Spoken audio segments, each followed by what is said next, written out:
part of our Huddersfield Business School Marketing Student Society series of masterclasses.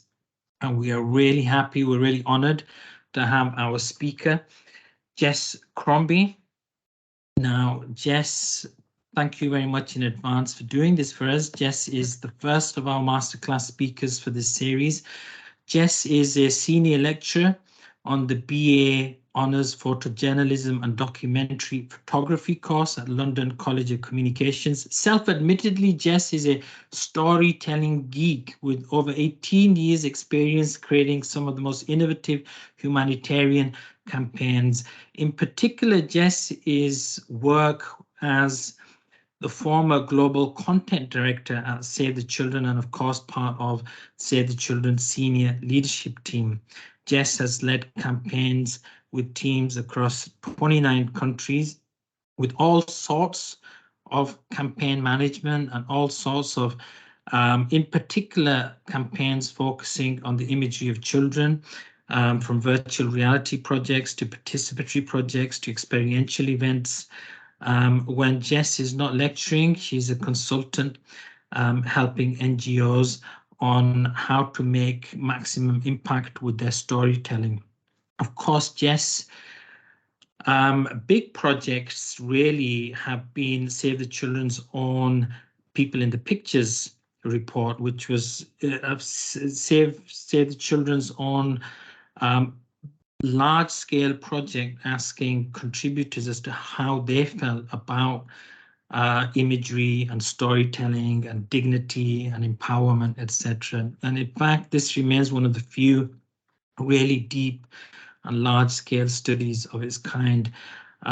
Jess has also published with Roga Ray on framing, again, looking at the imagery of people affected by crises. And of course, this talk is being held against the tragic backdrop of the events in Turkey and Syria.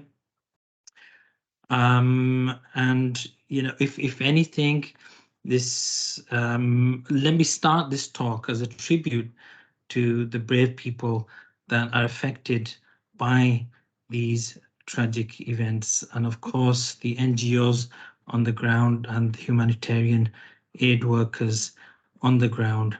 So we have someone here who's been at the forefront of these events, who's been at the cutting edge of these events. And without further ado, thank you very much on behalf of Huddersfield University Business School, Jess. Thank you very much. The floor is yours. Thanks, Asif, for that lovely intro. And hi, everyone.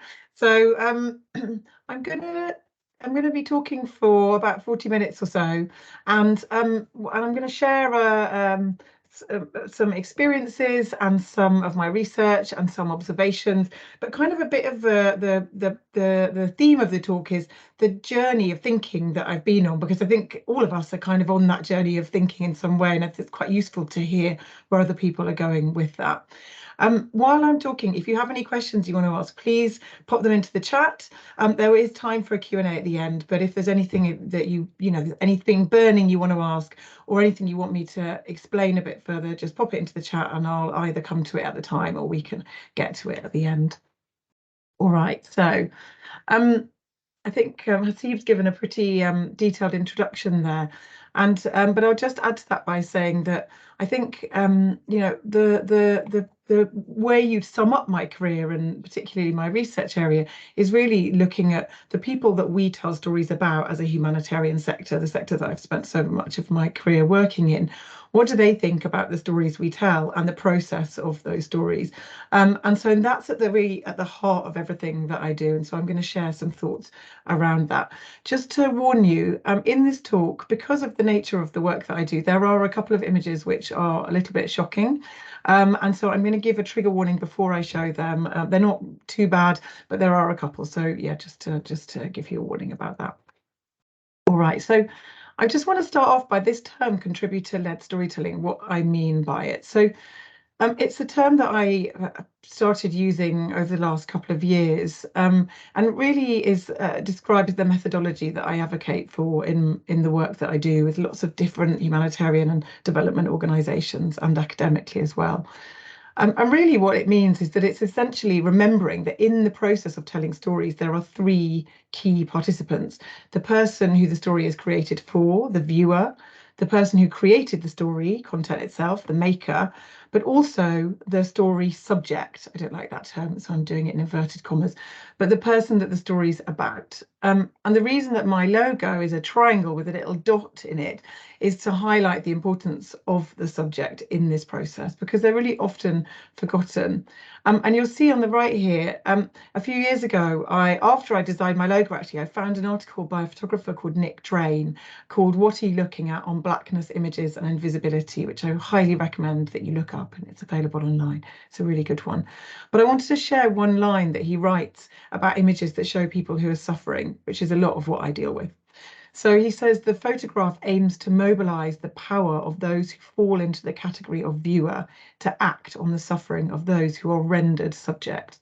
So in his reading of the act of making images and stories, the maker has power to decide what to show and how; the viewer has power to decide how to act or not, but the subject is rendered mute, without the ability to enact power. And so what I'm advocating for, and I found this article, I thought, brilliant, this completely sums it up, because what I'm advocating for is a way of working where the subject or contributor, which is the term I'm going to use throughout this talk and my preferred term, for its kind of active rather than passive connotations, has as much power as the other two parties in this triangle. And there's three key questions which really sum up my thinking around this, which is: who gets to see, who gets to speak, and what is the maker, to use Nick Drain's triangle, what is our role as storytellers? And so, like I said, to illustrate this, I'm going to share a bit of theory. I can't help but do that, sorry. A few personal stories from my professional career, and then some of my research as well. And I really want to say that I don't have answers around these things. You know, I spend a lot of time sort of grappling with these questions, and I've got some approaches that I'm testing. But I think all of us who are thinking about this, anyone who says they do have answers doesn't, I think. But yeah, that's kind of a part of what we're doing with this, is feeling our way through it, because it's a new way of thinking. Right, so we'll start off with who gets to see. So this is around the idea of power and seeing. Some of you will be familiar with this and will be thinking, oh, I know what this is referring to. But this is a type of prison called a panopticon. So it was designed by someone in the 19th century called Jeremy Bentham. In this design, the guards sit in the central tower, and thanks to how the cell is arranged, the bright lights shining out of the tower into the cells means the guards can see the prisoners at all times. But the prisoners, on the other hand, because the lights are shining into their eyes, can never see the guards. And so it was a prison that was designed deliberately because it doesn't need a guard to be present. The prisoners never know when they're being watched, and therefore they have to assume that they are watched all the time and moderate their behaviour accordingly. So I'm showing you this because this was used by a brilliant philosopher called Michel Foucault, who wrote an essay using this prison to describe the power dynamic between those who see and those who are seen. And it's a metaphor that's been used to critique everything from street surveillance technology, but also to photojournalism. And when I look at the prison design and think about Foucault's metaphor, I find a lot of correlation between the way that right now us as humanitarian communicators, as storytellers, sit, which is all too commonly, I think, in the guards tower, choosing when we're going to look, what we're going to see, and with our actions impacting the behaviours of the subjects who are seen. So this is an image which was taken by Paul Lowe, a very celebrated photographer, and he took this in Somalia in 1992 deliberately to critique the actions of news photojournalists. But and I show this picture because I think it illustrates the idea that Foucault wrote about of the see being seen dyad very well. And yes, that is an actual real prison. I think only 2 were ever actually built in the end, but yes, it is. And so if we ask those, so this is what I do in my work, who have been the subject of these stories, what they think about the process, they also reflect on this uneven power dynamic where they do not get to see, they are only seen. So this is a quote from someone in Kibera, which is an informal settlement in Nairobi, Kenya, which is often full of crews, just because of its location, and the kind of looks quite dramatic visually. And so Kennedy Adede, who's a resident there, described how he was outside my 100-foot house washing dishes, looking at utensils with longing because I hadn't eaten in 2 days. Suddenly, a white woman was taking my picture. I felt like a tiger in a cage. Before I could say anything, she had moved on. And then another quote that I want to share with you, which is from the People in the Pictures research that I carried out a few years ago. And this time it was in Zaatari, which is a refugee camp, a very large refugee camp in Jordan for people from Syria who've had to leave because of the conflict. And these are the types of scenes that you see all the time in Zaatari. You can't really go around a corner without meeting a film crew. And this quote from someone I spoke to there: "I want to take the photos, not be an object." It shows that this act of being seen rather than having the choice to see renders these people literally mute, literally an object, as unable to share their preferences as, a chair or a table. Okay, just as a trigger warning, the next slide has got some rather shocking images on it. And I kind of want to make it clear now, though, that I believe in the need to see. So it's not that I'm not one of those people, and I have colleagues who are, but I am not in the camp that advocates for not showing certain things. I think it's about the way you show them and the process of how you gather those stories. But these are all images that show terrible things. And that in being shown did change opinions. And not all photography or storytelling does this, but it can. And I think we need to understand that in this decision to show, what we are doing is not just showing, though. We're also making an ethical decision to prioritize the need for us, the viewers, to see. Okay, so we might make that decision, but we have to be aware that it is an ethical decision.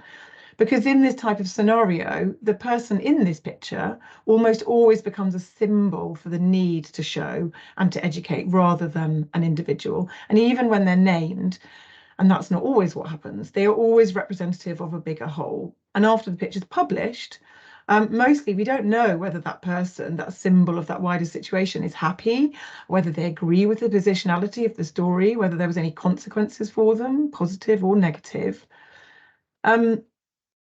And the risk in this seeing is this, and this is a quote from a very famous writer called Susan Sontag, who wrote a lot about photography. But a portrait that declines to name its subject becomes complicit. It demotes the rest to representative instances of their occupations, their ethnicities, their plights. And these are two very famous photographs. But who of us actually know that the girl on the left is, and that's a picture of her on the right-hand side of that diptych, Fanti Kim Phuc, that's her name, and she's a UNESCO ambassador and she runs her own foundation. We kind of don't know that about her. And this other woman, Sharbat Gula, again, the photographer Steve McCurry, who took her picture, he only learned her name in 2002. And this is the problem with not recognizing who gets to see, because the power always remains in the hands of the seer, the maker, to go back to, and the viewer to go back to drawing the triangles. All right, it's a bit of an embarrassing photo, but this is me in 1997 as an undergraduate in Manchester. And I was studying art history, but also dabbling in being an artist. This is an installation where I papered the walls of my room with photocopies of my ears. You could probably get what I was punning there.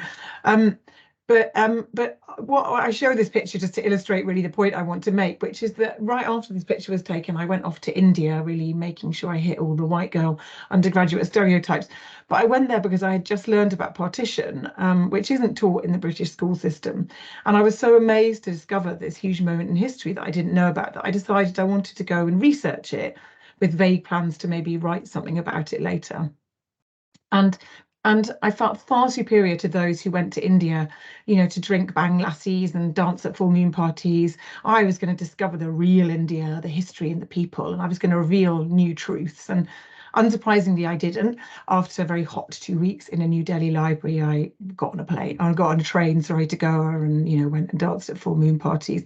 So there's been a big learning ending for me to this story. That came later, but I use it as a point around who gets to speak. because the idea that I, as a European with no lived experience or even learned experience, was going to discover anything at all has a really venerable history. Individuals or groups of people internalizing their privilege without questioning it and deciding that they have the ability to go and find some new and important truth about somewhere other than where they've spent their lives. These are early and mid-century anthropologist Branislaw Malinowski on the left in the Trobriand Islands and Napoleon Chagnon in Papua New Guinea, discovering the people who lived there, who are all incidentally unnamed in the photographs. And it's a part of the history of colonialism and all that followed, and it's permeated really deeply through humanitarian storytelling, because it's the idea that you can come into another country, discover that place and those people, and then speak for them because you are somehow better able to do that. And alongside that idea is that if you as a subject do get to speak, you must do so in a way that is mandated by the colonizer. So this is a colonizer teaching colonized children to read, not in their own language, but in the language of the colonial power. And this is an image using the body of the colonized people in which to communicate their own message. This was a Christmas card from the African Oils Nuts Company in 1923. Which is quite shocking, I think. And the context might be entirely different, but when I look at those images, and think about the one we just looked at, and images where you often, and you get videos of this too, of children saying thank you in English, in a language that's not their own, it feels that they are being used as puppets to speak the words of others, and not entirely dissimilarly to the image that we just saw from the 1923 Christmas card. And this idea of coloniality and speaking for others is explored brilliantly in this text, which is the most central academic text to my research. And for those of you unfamiliar with this text, Spivak's central idea is that speaking is power. And by speaking, she doesn't mean what I'm doing right now, literally using your actual voice, but rather the broader sense of being heard and having the ability to communicate your choices and ideas.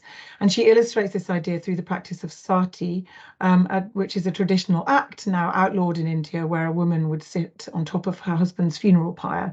And Spivak describes this practice, how it is almost always up until the kind of 1970s had been written about by non-Indians, mostly Europeans, without the input of the women or the communities where these things were happening.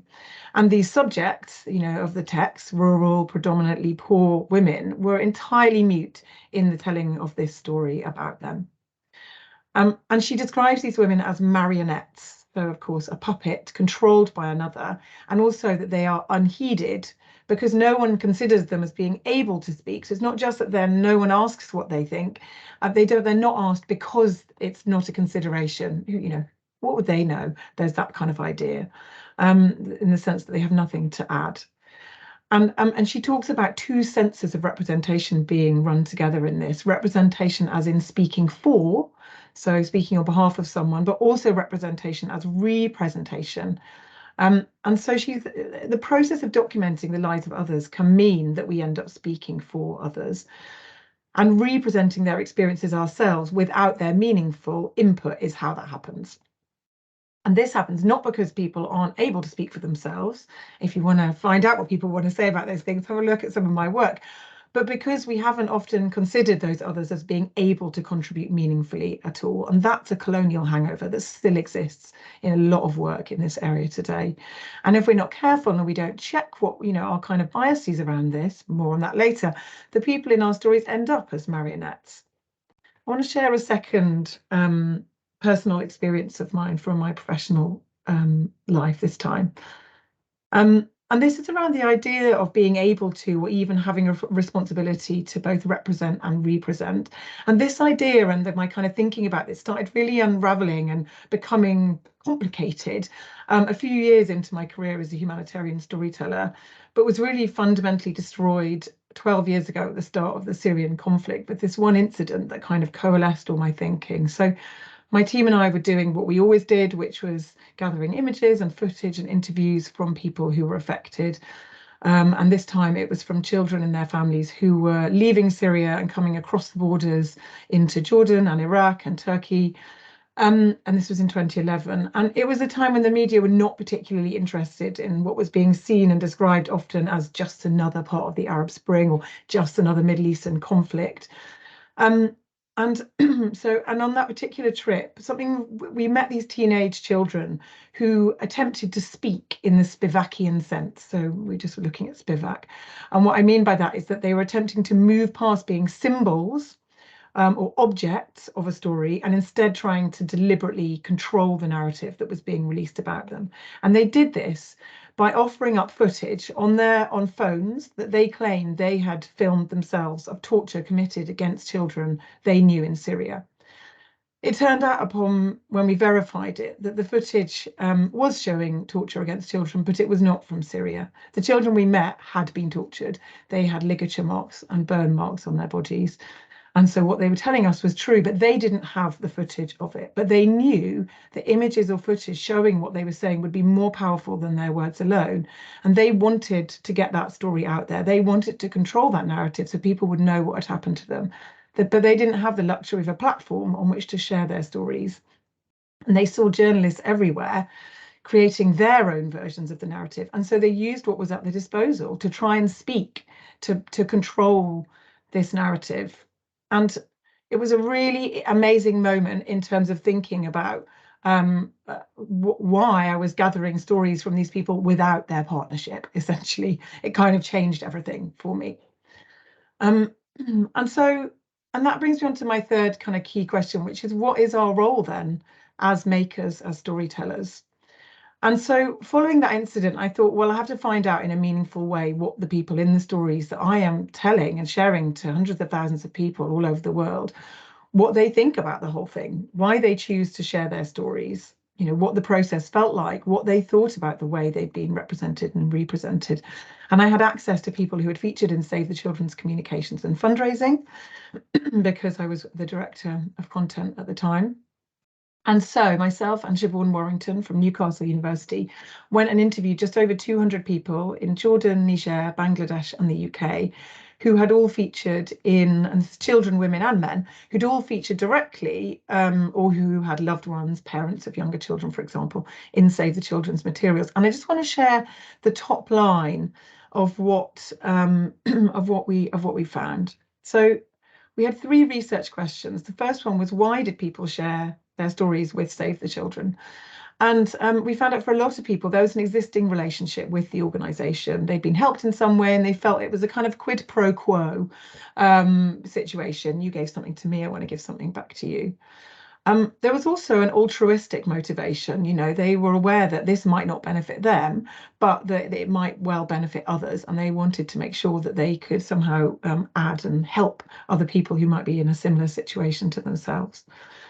There was also a desire to be heard by other people, to share the story in the way that they wanted. And I'll come on to a bit more about that in a moment. But I think, less positively, it's important to recognize that for some people as well, they were desperate. Of course they were, if you're looking at the situations that we're looking at. And they thought, well, maybe if I tell people what's going on, if I let them film me or my child, maybe I'll get something out of this that's going to help me and my family. And that's an uncomfortable truth to acknowledge as an aid worker, I think, and as a person working in this sector. But it's a really important truth to acknowledge, because in that is the power dynamic, the unevenness of this power dynamic. When we asked people about the process, most people were really satisfied about the story gathering process, and they described it being nice and the people who came was fun. For some people, it was a break from the norm. For others, it was, they felt like they were doing something that might, that it was cathartic in some way. But on the kind of less positive side, most people, while everyone had signed a consent form and we had them, there was proof of that, most people hadn't explained to them fully what they were taking part in. And it wasn't that they didn't have the ability to understand, they really did. They just didn't, no one had taken the time to explain it to them properly, which is, again, really problematic when you're talking about power dynamics, because if people don't understand what they're taking part in, how can they possibly enact their preferences in that process? On that as well, feedback and follow-up were really valued, but for most people, they had never seen the content that they ended up in. Someone had come, spent a day or even longer photographing them, filming them, and then they'd gone away, and that was it. And for some people, that was just a kind of unfinished cycle and a bit frustrating, but for other people, they were actively distressed by that and kind of concerned and worried. Um, and children, which was obviously we spoke to quite a lot of children being Save the Children, but children felt really strongly about the image making process and about consent and really and children from about kind of 7 onwards really wanted to be included in this process. You know, they said, don't just ask my parents for permission, you've got to ask me too, which seems very fair enough. But at the time, you know, it was something that was kind of surprising to hear.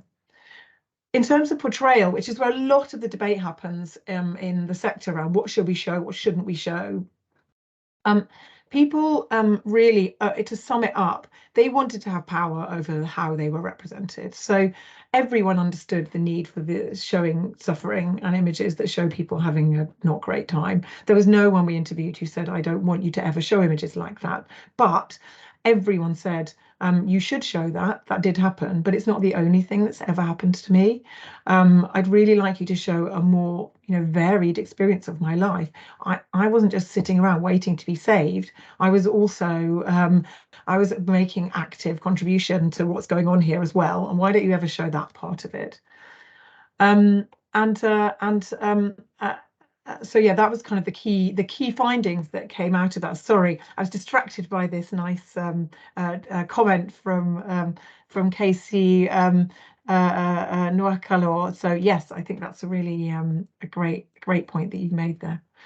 And so just to bring that to kind of life, I wanted to share a couple of quotes with you. So in Jordan, Mohammed, who is someone we spoke to who'd been in a story, said, you know, he talked about the photographs of a series of photographs that were made by a newspaper who came to visit about the gardens that people in Zaatari had built. It's very, very deserty and kind of sandy, and people really crave greenery in Zaatari.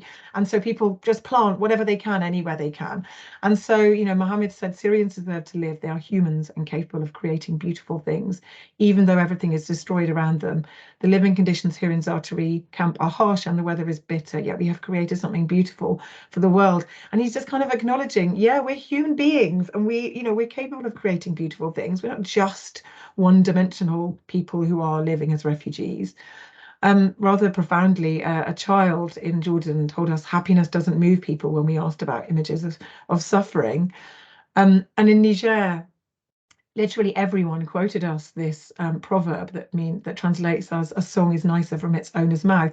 And what they were saying by that was let people tell their own stories, you know, let people tell their stories themselves. And to kind of back that up, also in Niger, someone told us that they liked, we showed everyone a whole load of different content, and someone told us that they liked this one film called Jamila's Story, where the little girl is shown setting up a business. She's kind of a teenage girl, she sets up a business to help support her family, and they like that Jamila does the speaking in the film, and even though she's kind of having a hard time, she's also part of the solution, and she's not dependent but a provider. So we're seeing the kind of, just to kind of bring to life the things that they saw in the study.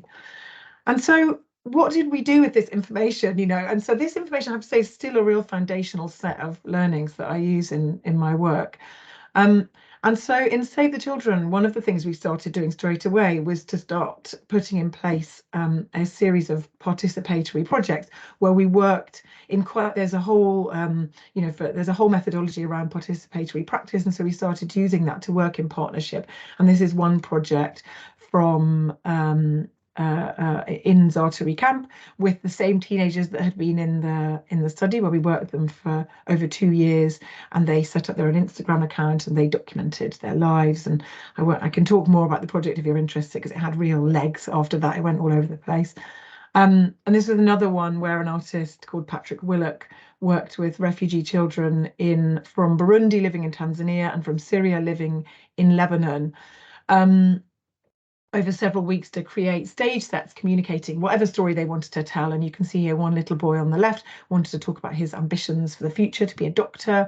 The child in the middle wanted to talk about her journey out of Burundi and into Tanzania overnight and what that was like. And the girl on the right just wanted the chance to be a princess in a princess castle for the day. And she said, that's the story I want to tell her. Get to do that very often nowadays. And so cool, we built her a princess castle, and that's what she did. It's a really nice project, but the point was that they were able to, it was a co-production in terms of the storytelling that we were creating, and it did really well. Here's some of the media coverage. But I started feeling, at the time, well, this is great, and this is a really good step in the right direction. But ultimately, also, it was still me or my team kind of in control of how much power we were doling out, but also the process of sharing power was compartmentalized within the organization, and it often is, into kind of special projects. So these were projects that were seen for attracting media interest, but they weren't the kind of projects that had the huge marketing spends behind them that you see from the daytime TV ads or the kind of leafleting that happens, the more traditional fundraising methods and marketing methods that happened. So I started to think, well, how do I turn my attention towards those bits of the business, the bits of the business that are seen by literally millions of people, and the ones that probably have the most impact.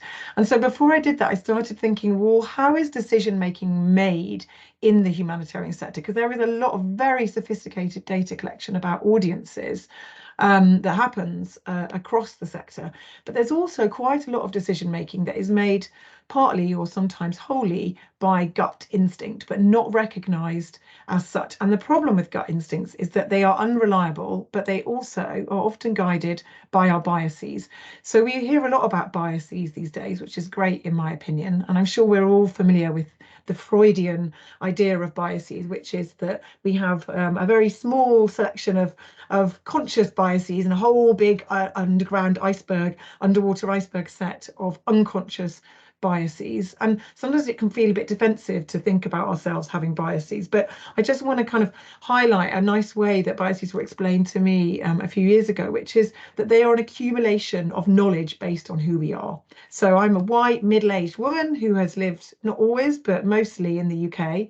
And those are the kind of some of the big experiences that have impacted my experience of the world. Are coupled with the millions and millions of other smaller experiences that has happened to me in my life. But all those experiences make up our understanding of the world, because that is how we understand the world, based on our lived experience. And so because of that, our gut feeling is not some kind of innate ability to be intuitive. It's instead just us responding based on the information that we've had available to us so far in our lives. And I just want to really quickly share with you, in case you're feeling doubtful about that, one of my favorite studies, which really shows how unreliable your gut can be. So in 2014, meteorologists in the US wanted to study the human factors impacting mortality rates during hurricanes in the USA. So they took 60 years of hurricane data and they analysed it all in terms of the human factors. And what they found was that every other hurricane had been given a male name, and every other hurricane had been given a female name. And they looked at the data of the two sets of hurricanes against human mortality rates, and what they discovered was that the female named hurricanes had killed 4 times more people than the male named hurricanes, which is a statistical impossibility. Does anyone want to just chuck in the chat why they think might be the case? So the hurricanes called Brett. Sorry, Brett, picking on you because your name's in the list, killing 4 times less people than the hurricanes named Gemma. Anyone want to have a go while I have a swig of water?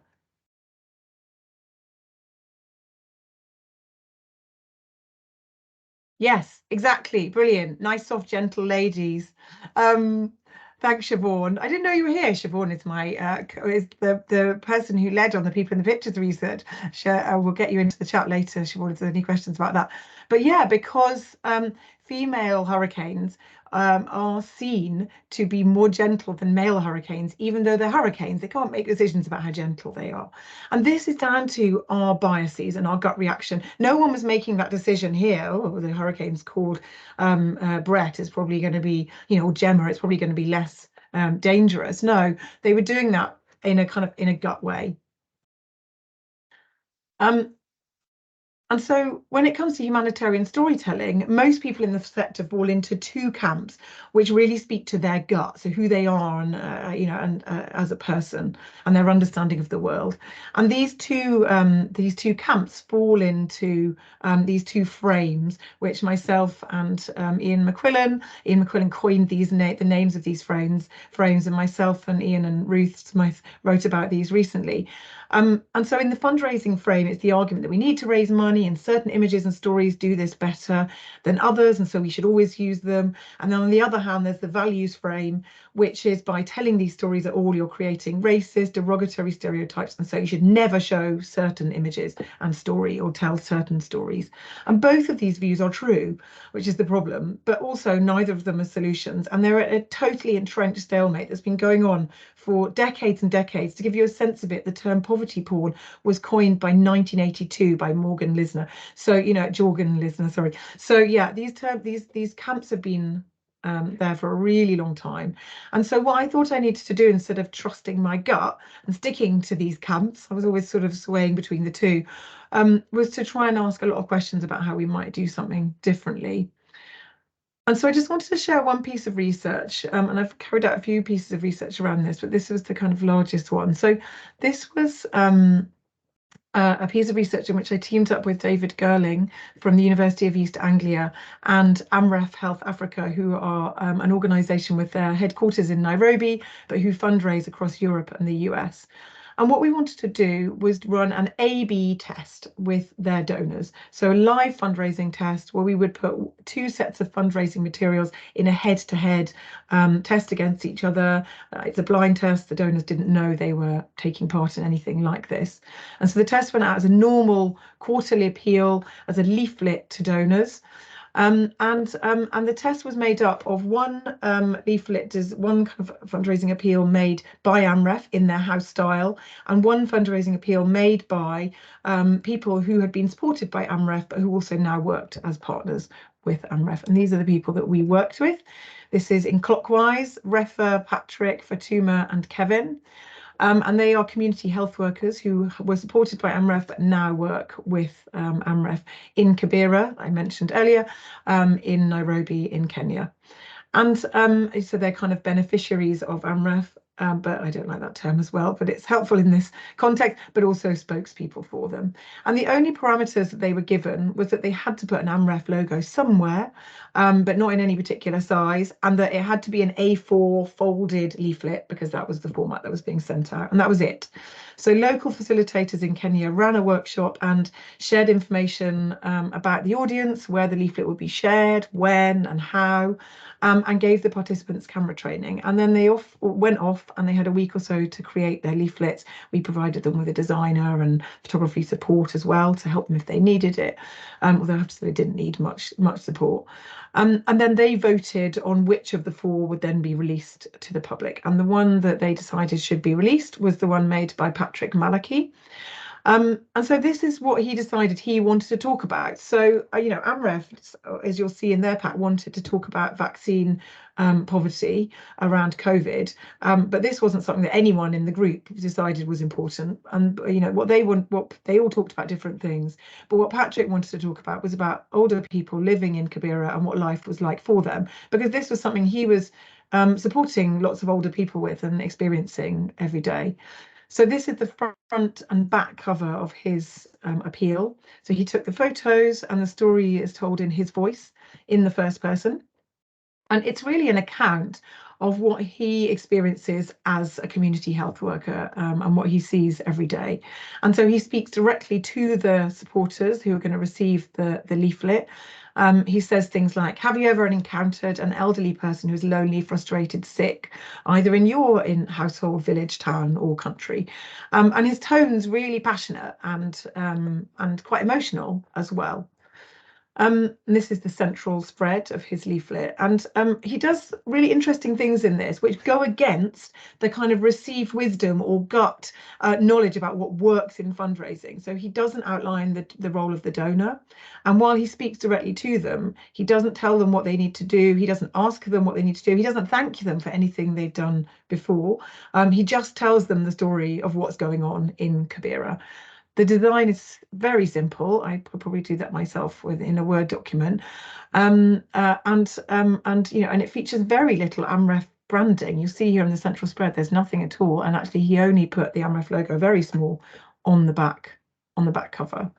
And then I'll just quickly show you the AMREF pack themselves. So the AMREF appeal was much more professionally made. The photographs were taken by Brian Otieno, who's a brilliant Kenyan photographer who worked with them. The text is written by a professional writer, and the central protagonist of the text is the CEO of AMREF, who kind of talks directly to donors.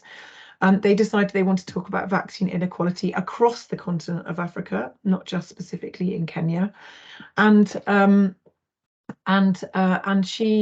they also ask the donor for, they outline the role of the donor regularly. They thank them for their generosity. They ask for further support. They're asked to play their part, stand in vaccine solidarity. So there's a lot of kind of putting the donor into that role, that kind of the savior role, that's been often written about. And it's just much more glossy and professional, and there's lots of logos on every page. It's very typical of an appeal of its kind. And so what did we find? So there's a report on this which is available online, and so I'm just going to pick out a couple of key findings. So firstly, the pack created by Patrick, quite surprisingly to us, raised more money. We didn't know what was going to happen, only by £603. But the really interesting thing was that the average gift was higher. So fewer people donated, but each of them gave more money individually. The second interesting financial result was that the average gift was 38% higher than in previous comparable appeals. So that was a really significant increase and a really interesting finding. And so we drew some conclusions ourselves, but also we went out and surveyed the donors. We had quite a small response to the survey, but still some interesting things. But really what we concluded was that it was down to a greater level of engagement between the maker, the organisation in this, between the viewer and between the subject. So remember that triangle from the start? We thought what we had done with Patrick's pack, what Patrick had done with his pack, was draw a much clearer, closer line between the donor and Patrick, essentially, but between the viewer and the subject. And so in a fundraising environment where most charities are in a kind of slow downward decline in terms of regular giving income, and we know that trust is really waning as well, it's a big problem across the sector, we concluded that what this does when you draw the donor closer is give them a greater sense of what is actually happening somewhere and a closer relationship with the people that they are ultimately donating money to support. And we heard a couple of really interesting quotes from donors. So people said it was direct and gave a strong sense of how people live, but also people said this is great because this is showing the work of Africans themselves. It's not just another colonial story, which was very surprising from a donor database, which was, and this is my biases being surprised by this, but which is were largely white in their 50s to 70s and living in the rural UK. And Patrick and the people he worked with really liked it as well. So, Patrick said, I feel appreciated that we came with a story about my community. I am the one who developed a story rather than the world telling my stories. So it's kind of a win-win situation. So, what are the main kind of things to take away? So I'll just share the last couple of slides.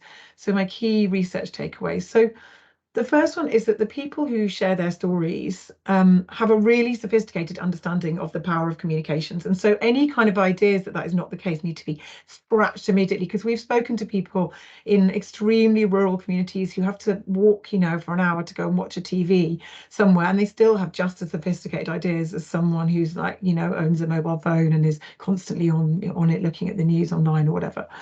And so it's a kind of really colonial and outdated and frankly racist mindset that imagines that people who look or live differently can't have the same ability to understand this power in storytelling.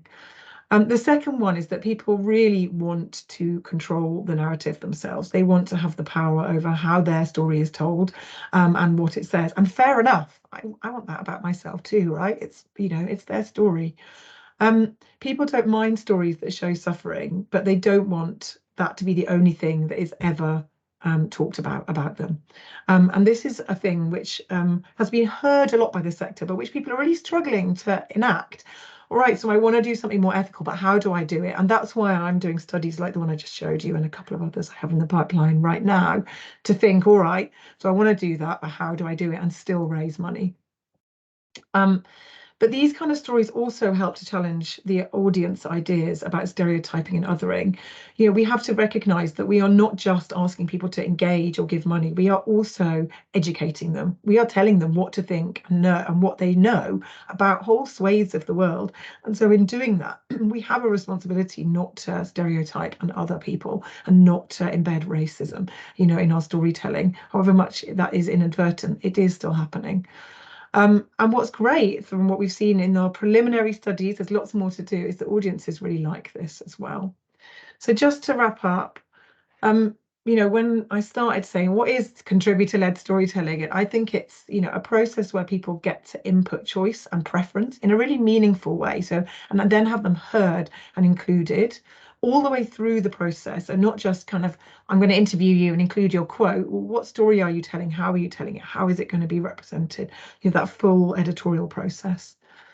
And then a process where people, you know, where there's a dialogue. It's not a one-off touch point. You know, you're going backwards and forwards, and you're talking to people about the editorial process as it's ongoing. Lastly, not reproducing coloniality, which is what we are doing when we're forcing people into processes and stories that are not chosen by them. And don't kind of be naive and think that you're not doing that because someone has sat, you know, someone vulnerable has sat and said, yeah, sure, you can take my story, because, you know, remember, we have these uneven power dynamics. And ultimately, it's about being relational and not transactional. So yeah, thank you very much. That's all my kind of slides, I think. And I think we have a couple of questions. I'll stop sharing my screen now so I can see you all a bit better.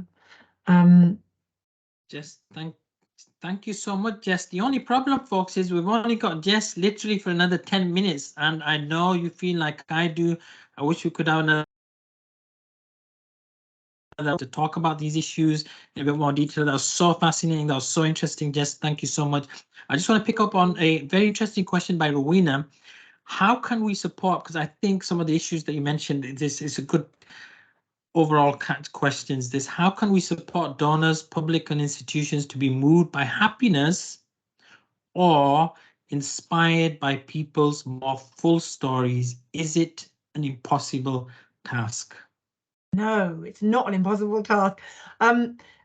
So I think first of all, it's the positive negative debate is a bit of a red herring. So the idea that because we're showing a lot of sad things, that we should stop showing sad things and show happy things, has been doing the rounds for about 20 years now. And then people show happy things and go, no one donated any money, it didn't work. Or we'll just go back to doing what we did before. So as you say, you know, what we need to think about is how are we telling a fuller story? And so part of that is by inserting context into our stories. It's by not just showing people and saying their name and age and the terrible thing that's happening to them, but it's by also telling the story about what are they doing to help themselves. So, you know, there'll be lots of stories being gathered at the moment about people who've been sadly affected by this earthquake, and it's not just saying, you know, this is Daria who lives here and has lost, you know, his family and da da da. It's saying, you know, and he spent the last 24 hours working as a volunteer supporting people, or, you know, it's that additional context which humanizes people and takes them out of being an object and into being a three-dimensional human being. Where you have got the opportunity, and this is not always the case, it's about also saying to those people, when you're talking to them about what's happened to them, what do you want to say about what's happening here? And so it's really easy to forget that, right? I've carried out literally hundreds of interviews in my professional career, and you have your list of questions and you go along and you know what you want to ask people and you know what you want to hear. But sometimes it's starting that process saying, so we want to talk about this thing. What do you want to say about that thing? How are you experiencing it? And just asking that much open brief, you know, going in with a much more open brief and being guided by people and what they want to say. What would you like to see about this? And then just lastly, when we've got a platform, so say you are an organization and you're telling stories, yes, sometimes you're on Twitter and you've only got X number of characters, or you've only got a banner ad to share your story, but you have loads of other platforms as well. So it's thinking, how can I share one person's story in a richer way rather than lots of little individual snippets of people's stories? How do I say, right, we're going to talk about this one person? When you click on the banner ad, you go through to a place where you get to see that person in a fuller, richer way, and they get to share what they want to say about their experiences. So yeah, that's a very quick summation, but yeah, it's totally possible to do it. And it's also about testing and learning. You're not going to get it right the first time, so don't give up. Very important, very important. Ishani Sarkar question, what tangible actions can a stories, case studies team take to transfer the power to the storyteller? Appreciate there might not be straightforward answers. So I think the questions technique I just outlined is a really important way to start. That's a kind of really simple way to start. But really, what I do a lot of work with organisations to do is to kind of upend their editorial process. So the typical editorial process is that an organisation will think, we want to talk about X thing happening in X location, and then they'll write a brief, and they'll go out and they'll find a person and a situation which fits into the brief they've already pre-decided. And so what I am advocating for is a way of working where you say, all right, we want to talk about X situation in X location. And you go out and you find, and either you or people who work in that location all the time go and find what is it that's really impacting people, what are the issues they want to talk about, and what do they want to say, and also who wants to talk about it. So rather than sort of casting a perfect individual, you go and say there will always be people who really want to talk about these things, who are who urgently want to share what is they are experiencing, and other people who just don't want to do that either. And so it's finding the people who are keen to partner with you to tell their story, but also and then being led by them editorially. And then once you've packaged the materials, which you might do, it's about going back and showing them to people and saying, what do you think of the way we've told your story, before you release it? And that process, when you're first putting that process into place, it takes a bit of doing. It's new, and it's a bit, ooh, we're doing this for the first time. But once you've done it a few times, and believe me, I have, it gets easier and easier, and you do end up with better stories. That's the kind of trade-off, right? It's not just about ethics. You end up with better stories the audiences respond to more positively. So it's worth it. Just want to pick up on a few questions. Sorry, is my screen just frozen? No, you're still there. Oh, am I still there?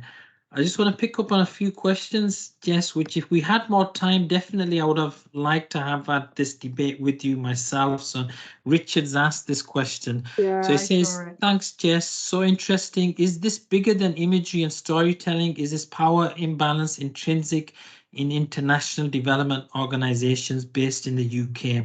And Charmaine Shah's adding a similar comment.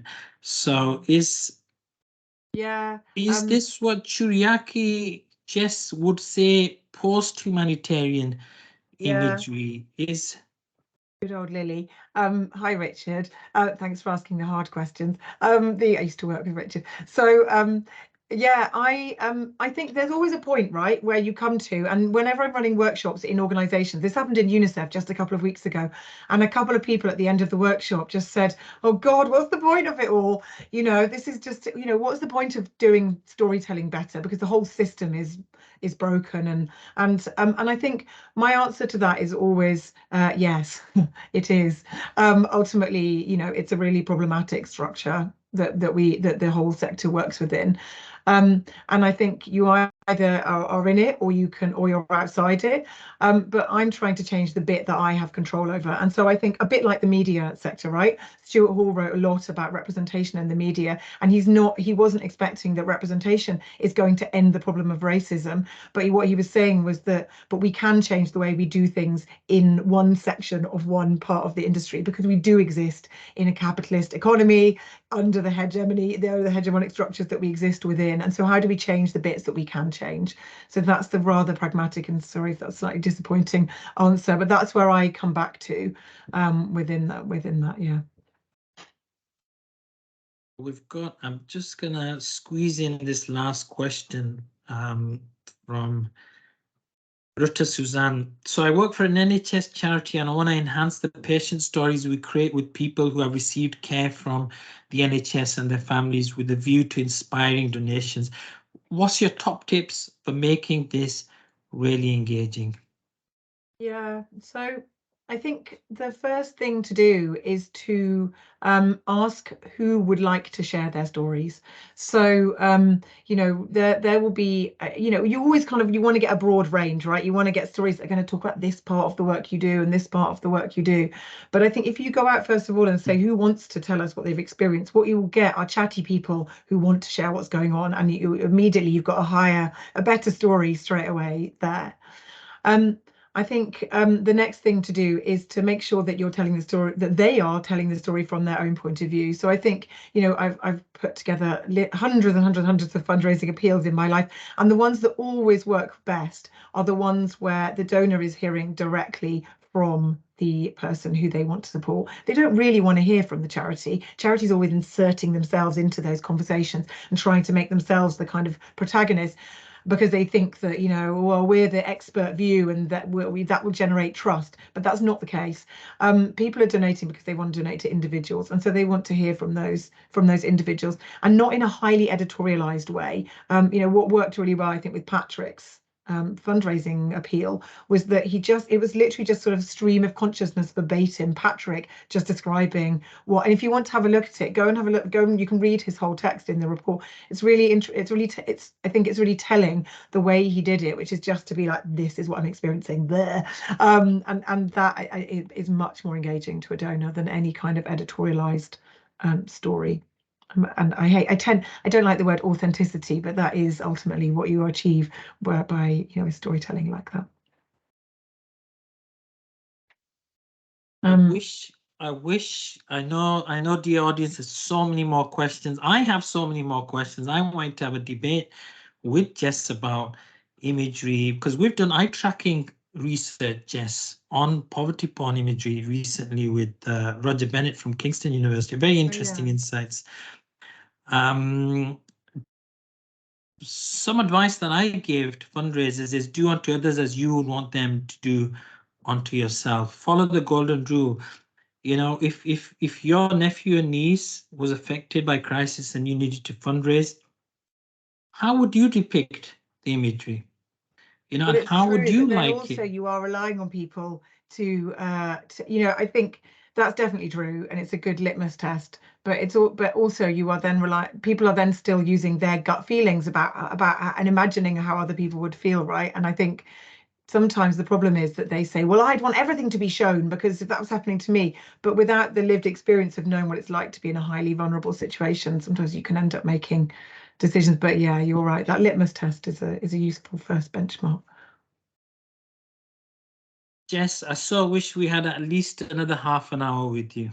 It's such an interesting, and there's so many different angles that this could be taken with. And but I have to remind our audience that we do have another masterclass.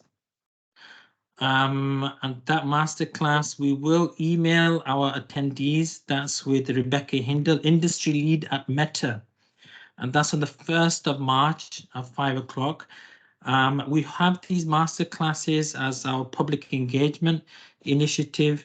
The focus tends to be on marketing. Sometimes it's on marketing communications, as Jess's talk.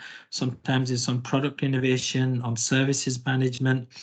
I want to thank our attendees, and we hope you keep an eye out for future masterclasses brought to you by Huddersfield University Marketing Student Society. Again, Jess, I really wish we had another half an hour to discuss things with you. I know our audience would as well.